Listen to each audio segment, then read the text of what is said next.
Welcome to National Focus. I'm Jarna Hector. Coming up, work progresses on the resettlement of the Dubique community, stakeholders discuss child-friendly schools, and the Kalinago MP is looking forward to more renewable energy initiatives in his constituency. Stay with us for details of these and other stories after this. A picture is worth 1,000 words. Got it? Taking care of us can be so easy. Take good care of the children. Thank you for staying with us. Center, the area in Grand Bay where the people of Dubique will be relocated, is beginning to take shape. Members of the Ministerial Subcommittee for Resettlement, including Honorable Ian Douglas, Honorable Francine Barron, Honorable Dr. Kenneth Daru, and Honorable Dr. John Colin McIntyre, visited the site on Monday. Honorable McIntyre is chairman of the subcommittee. He is pleased that work is progressing satisfactorily on the site. Honorable McIntyre reported that a number of houses at varying levels of completion have been erected. Of course, a lot of them in the range of from around 10, 11, 12, 13, 14, they have been prepared right now for tiling. Tiling is a critical component of this program. Their doors have been placed and everything like that is in place. When we get to the region of, say, houses past the 20 number region, of course, we're looking at the first 50 petrol casas to be completed here. And what we're seeing now is from 20 onwards, we'll be seeing that the roofing frame would be in place for that. And then what we're going to do, after the roofing frame is in place, we're going to look at pouring the panels. Because, of course, you know these houses are all retrofitted in PVC type cladding, of course, poured with concrete and steel, really giving it some strength. And, of course, after that, what we'll do is put in the roofs on them. When we look at the houses in the range of, say, late 20s onto the 30 and midway 30 region, we are seeing a number of foundations being poured right now in various stages. Some have been completely poured, and of course the septic tanks have been built for all up to in the 20s. Soakaways have been built as well too, and the stones have been poured in there for the soakaway action. But the houses in the 30 and heading up to the 40 region, we are seeing in the 30 number houses, we are seeing the foundations in various stages of development. He says excavation for the last 10 houses is currently ongoing. The minister foresees the first 20 homes complete and handed over by Easter. We're trying our best. There are a number of challenges, but we're fighting our challenges. And our aim right now is to get these houses built at least for Easter. And the remaining work that needs to be done there in terms of your roadways, your light, electricity, and your water, that will follow very soon. We are now working on getting the costings for that, which I think are in place already, and approving projects to complete this project. So very, very soon from now, we will be, at least we can talk of moving our people into these houses. Contractor Chris Walter confirms that despite challenges, the targets will be met. We started this project in November, and our target is to build 50 houses by end of April. Right now we have 36 of the 50 erected and a balance of 14, and we are well on our way now. In the beginning of the project we had some difficulties with water. After Erica there was a water difficulty in Grand Bay and no power access to the site, and we're still suffering for water because water is our main component for our work. We use water for concrete, for cleaning the houses, for filling the houses. So we use a lot of water on site. So right now we have to invest into a water truck to put the project on stream. And the deadline of 20 houses for Easter will be met, and looking to meet our target for 50 in April. He says 38 individuals from the communities of Dubique and Grand Bay are employed on the project. The 50 petrol casas being erected here were donated by the government of the Bolivarian Republic of Venezuela. The chairman of the Ministerial Subcommittee praised the work of the Honorable Prime Minister Roosevelt Skerrit in forging relationships which bring immense benefits to the nation. We must compliment the efforts of our Prime Minister in terms of really going out there and forging these sorts of relationships. This is all about a relationship, and this relationship has borne fruit, and it has definitely given us an opportunity to respond in a rapid manner to the devastation caused by Tropical Storm Erica in this part of the island. Parliamentary representative for the Pidit-Savan constituency, Dr. Kenneth Daru, is also pleased with the progress of the working center. The MP is sure that the constituents of Dubique are equally pleased. Of course, every block that is put on, every inch of concrete that is being poured brings us a step closer to the final resettlement of the Dubique community. And I'm pretty sure that the Dubique residents they are just as pleased as I am to see the progress being made on the relocation. Of course, as the power rep, I really would like to reach out to my various cabinet colleagues, the members of the resettlement committee, the chairman, Dr. McIntyre, the chairman of cabinet, Honorable Prime Minister Roosevelt Skerritt, and all of my cabinet and all my other cabinet colleagues for their support thus far in supporting this, the Dubique community, and of course the PD7 people by extension during these trying times. The MP expressed gratitude to his constituents as, according to him, he eagerly awaits handing over the first 20 keys. Meantime, he is asking his constituents of PD7 to remain patient as work is progressing behind the scenes for their resettlement. Both the Member of Parliament and Chairman of the Resettlement Committee says plans are underway for the subdivision of land in Bellevue-Chopin earmarked for the resettlement of Petit-Savan. The Ministry of Health and the Environment wishes to inform the general public of our first laboratory confirmed case of the Zika virus infection in Dominica at this time. This confirmed case does not have any history of traveling outside of Dominica in the recent past and constitutes a local transmitted case.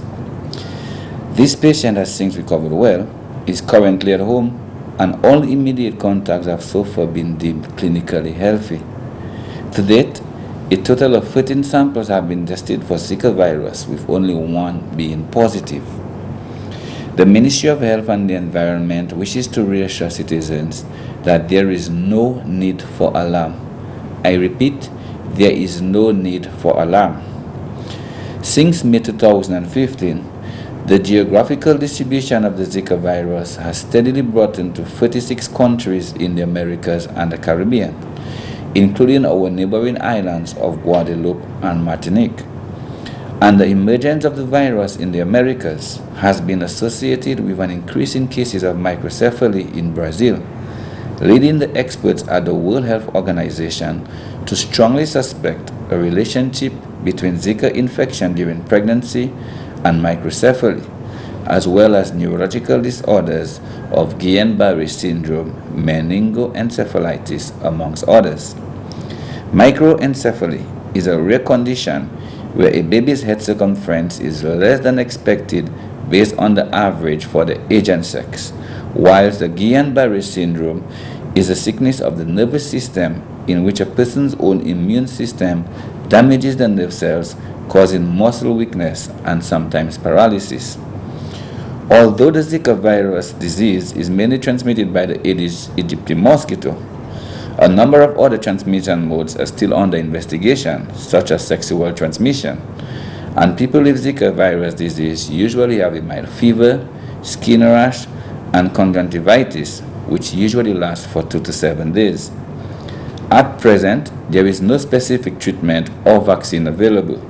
Thus, the best form of prevention is protection against mosquito bites, and persons who have fever, rash, and conjunctivitis are advised to report to the nearest health center or the personal health care provider.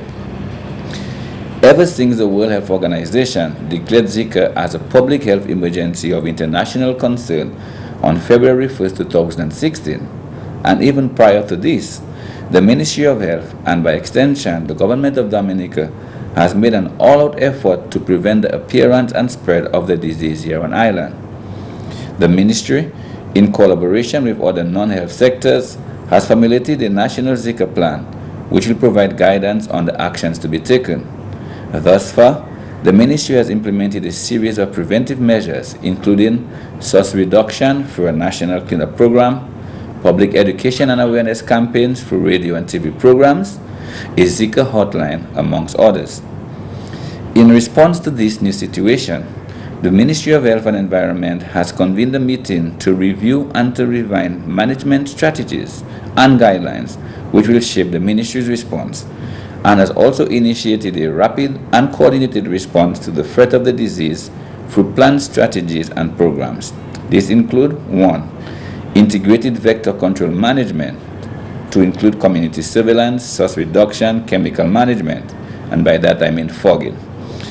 Strengthening of port health programs, epidemiological surveillance and healthcare services, public education and awareness. Because the type of mosquito that transmits the Zika is the same that transmits dengue fever and chikungunya, measures used for controlling the spread of the Zika are the same as those applied for the control of these other vector-borne diseases.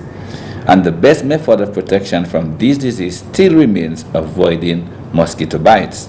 Thus, the public can protect themselves from mosquito bites by wearing long-sleeve clothing or long pants and using insect repellents liberally and mosquito netting at night.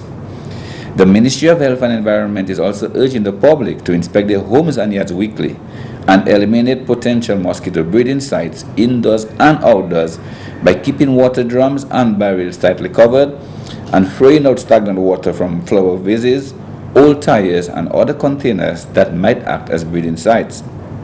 We have reviewed our strategy, and in the coming days we'll meet with other stakeholders to inform them of their roles and responsibilities. The Ministry of Health and the Environment is therefore urging the public to be vigilant and to continue to take the necessary measure to protect their families and communities. We will continue to monitor closely the cause of this disease now that it has made an appearance here, and we are committed to doing everything possible to curb the threat and negative impact of this new dreaded illness. I thank you. In other news, the Ministry of Education and Human Resource Development and UNICEF held the first of a series of workshops geared towards building awareness about the Child-Friendly Schools Initiative on Tuesday. The Child-Friendly Schools Initiative was introduced to local schools in 2009. Addressing the ceremony was Chief Education Officer Melina Fontaine, who described the components of an effective school. Within an effective school, we are also looking at strong school leadership with leaders who create a school culture that is always conducive to learning.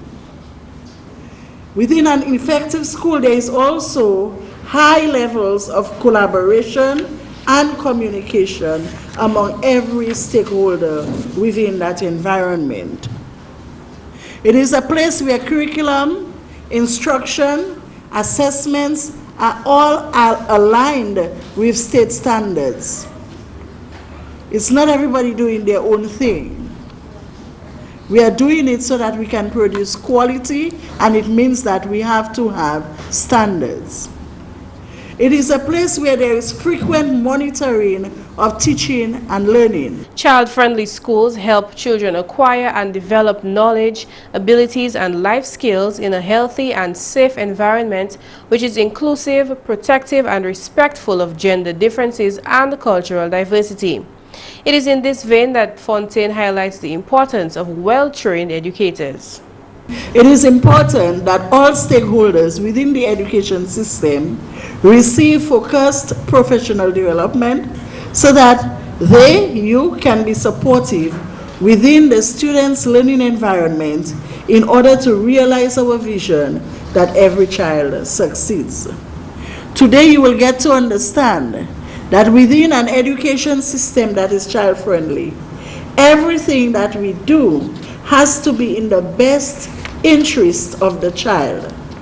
That students and their parents must be part of the decision-making process, and that the system must be all-inclusive, catering for every child who is first and foremost a human being with the right to an education that is free from any discrimination.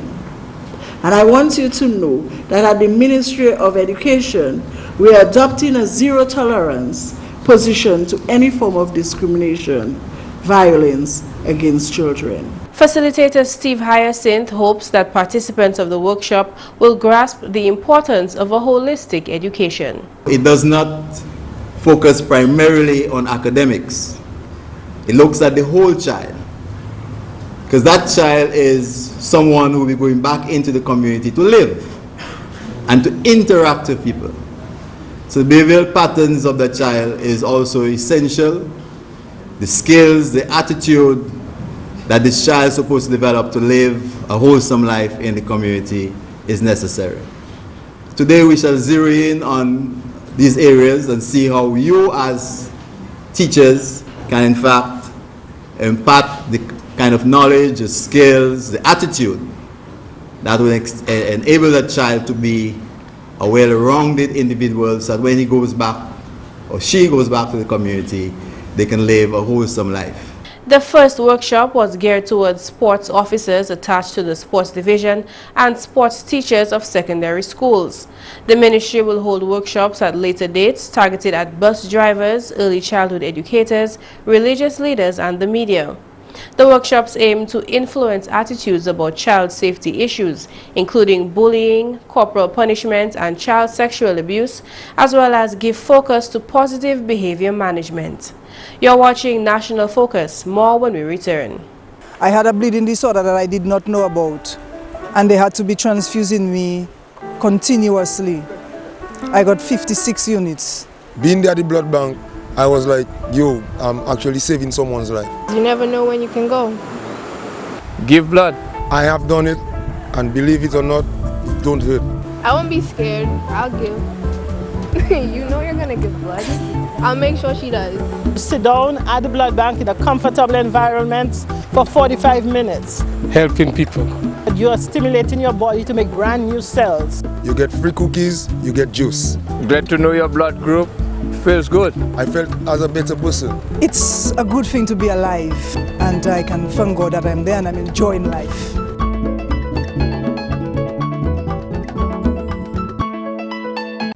Welcome back.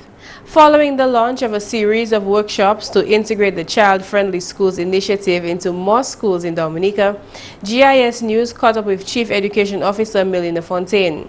She discussed the conception of the program, which was first tested at 10 schools in 2009 and led to such good results that the ministry subsequently took the project full scale.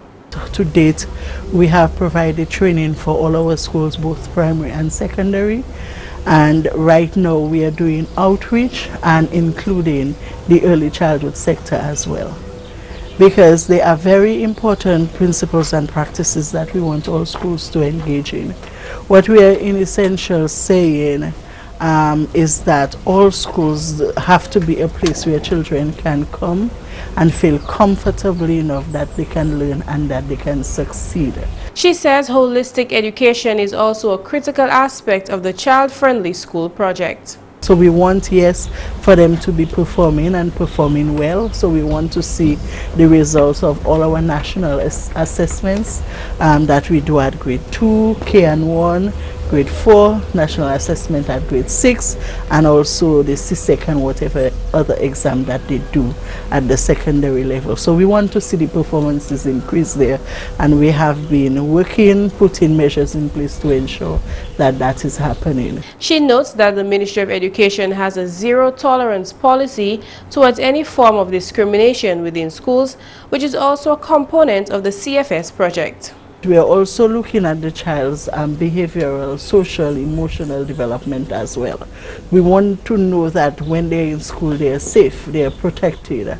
And again, we have been putting the measures in place to ensure that that is happening. When you hear me talk about a zero tolerance to any forms of discrimination or abuse of children in our schools, we are very, very strong on that. And if we have any allegations, we will investigate and we will take the necessary measures to ensure that our schools remain safe places for our children. GIS News will bring you more from that interview in a subsequent newscast. Allô tout le monde, bienvenue à cette nouvelle en créole, non moins c'est McPherson Saint-Luce. Premièrement, le ministre de la Santé qui conduit et puis explorer un survey pour déterminer les conditions leptospirosis en Dominique. Le ministre a collaboré et puis le ministre de l'Agriculture explorer ce story-là. Si l'on permanent secrétaire ministre de la Santé Helen Royer, c'est bien important pour Dominique. Vous savez, leptospirosis sont des choses qui sont ici Dominique depuis 2010, 2010, et puis son concern pour nous parce que vous savez, ça a affecté mon mauvais, mon ça juste mort leptospirosis. Et puis important pour nous aussi tout parce que nous n'y watch Dominique. Et puis quand nous avons entré saison mauvais temps, nous savons ça sont les qui nous n'avons pas chez what. So programme ça là ça sont bagaille nous tenir les plans nous pour depuis l'année passée nous ka try instituter pour bêter commencer assessment là mais vous savez son bagaille qui bien cher et puis nous bien content bon matin là qui Pan American Health Organization yo venir support nous et puis gouvernement aussi et puis yo ba nous en budget resources yo qui ka ba nous over $15,000 et puis gouvernement qui ka bêter ouais sans l'argent parce que sont un gros programme. Royer fait parole Christolis là qui commence semaine prochaine. Yo ke kale différents cas mon environmental health et puis comment dire nous ka travailler puis ministère agriculture tout so nous yo ke kale différents côtés mon agriculture puis mon environmental health pour visiter ces cas là pour demander yo différentes checks et puis ça c'est pour yo find out qui incidence leptospirosis comme malade mon what qui ça mène maladie d'abord comme ça et puis les nous que taper ces findings là ça que aider nous pour nous mettre en premier plan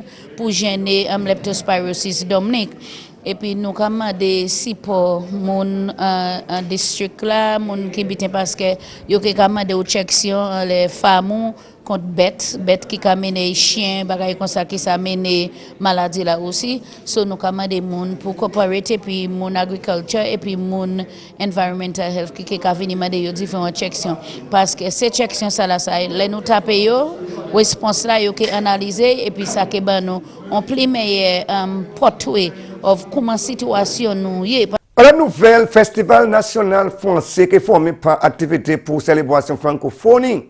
Plaisir étudiant l'école primaire tout en pays qui est assemblé en l'école à Goodwill mercredi ça c'est demain 2016 pour festival là. Madame Hannah Massicot c'est teacher l'école Goodwill. National French Festival là cette année c'est un festival où là tous les enfants de tout Dominique, ces enfants-là qui viennent à Goodwill Primary School, ça c'est mercredi, nous le 16 mars, nous avons commencé à 10h, oui, moi je crois que c'est 10h, 10h, oui, et puis jeunesse là tous les enfants tout le monde Dominique l'école primaire tout le Dominique yo ka vini et puis yo ka vini à Goodwill Primary auditorium là et puis nous calé ni différentes activités nous les enfants qui calé chanter danser en français parler en français ou ça fait différents bêtises en français et nous que ni aussi différents drapeaux à ces différents pays francophones là, tous ces pays qui en francophonie là, et puis Observer States aussi, nous qui ni drapeau là, et puis yo quelqu'un fait une exhibition à ces drapeaux là. La nouvelle projet clé pour l'occasion sport tout en pays, tenu pour envoyer sinon Erika qui bien dommagé pays là. Parole ça là, sorti du ministre sport, honorable Justin Charles. Quand même, ministre Charles, bien plaisir que 5 ans dans ce projet-là, a commencé. Après budget là nous savons tropical storm Erika passé avec comment il affecté un pays là so because il affecté pays là manière il affecté nous tenir pour mettre lighting playing field là derrière toujours mais 7 mois après nous avons gouvernement avec collaborer avec l'Autriche Commission avec nous d'accord actuellement nous avons commencé so en première phase nous avons fait c'est 5 playing field là, mais nous, c'est attention ministry avec gouvernement pour continuer à mettre éclater en toutes ces 24 playing fields là, so nous qu'à faire en phases. Messieurs, mesdames, ça c'est tout pour nouvelle en créole pour à présent. Non, moi c'est McPherson St. Luce. Au revoir. Let's have some fun, eh? I'm not ready for your kind of fun yet. But everybody else is doing it. But I'm not everybody else. I'm me, and I want to do well in school. Well, you definitely get an A for attitude. I plan to get an A in life, and then think of your kind of fun. So what am I to do in the meantime? You'll survive. Say no when you're not ready. Use condoms when you are. Before we leave, an announcement. Persons with companies incorporated under the Companies Act 21 of 1994 and business names registered under the Registration of Business Names Act, Chapter 7846, are hereby informed of the requirements under the Acts to file annual returns and to pay an annual fee before the 2nd of April each year. If you have not done so, please visit the Companies and Intellectual Property Office at 12 Turkey Lane, Roseau, to have your company or business name brought to good standing. Failure to comply may result in steps being taken to have the company struck off the Register of Companies. Please be guided accordingly. Coming up next, today's tip. When buying men's belts, pick a belt 2 or 3 sizes larger than the waist size to get a good fit.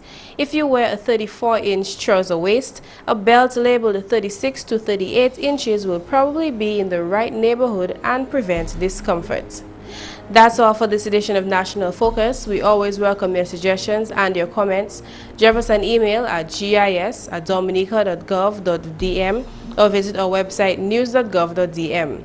Like our Facebook page, facebook.com/GIS News Dominica, and follow our Twitter at GIS Dominica. You can also catch up on past National Focus newscasts on our GIS Dominica YouTube channel. From all of us here on the GIS News production team, I'm Jarna Hector. Thank you for watching and join us again next time on National Focus.